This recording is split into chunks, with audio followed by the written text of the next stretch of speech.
9:35 on August 15th, the day after we got out of quarantine, and I'm gonna go out. I was actually able to wake up. My alarm went off at 3:45. This is what it looks like outside. Really dark. Here we go.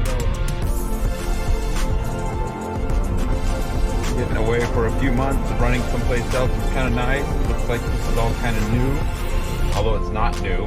Been here 5 years, and it gave me some ideas. Gave me a chance to think about.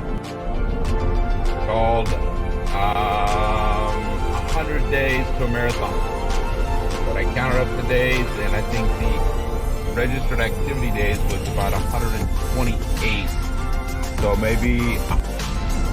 And I'll just go by one day at a time, or one YouTube video at a time, one vlog at a time, and just talk about every day and what it took to get to that first marathon distance.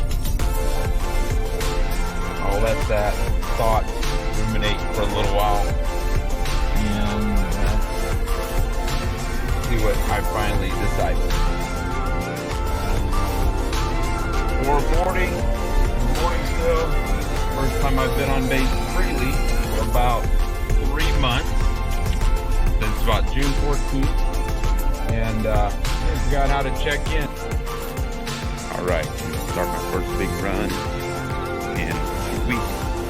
We're outside. We're gonna be 5 miles, 81 degrees, extremely humid. Should start raining anytime. Full run. All right, so I did my big run. It didn't end up being 26, but it was 10, and I kept about a 9:30 or less pace all the way. And then I walked for a couple miles, and then took the picture with the red, white, blue group, and then did another 2.44 miles. So I'd have to say it was a good day back on the road, out of quarantine. Ran around base, so as usual, I don't like to take a lot of pictures or video while I'm on base. Don't know why. Taxi cabs run all over base with the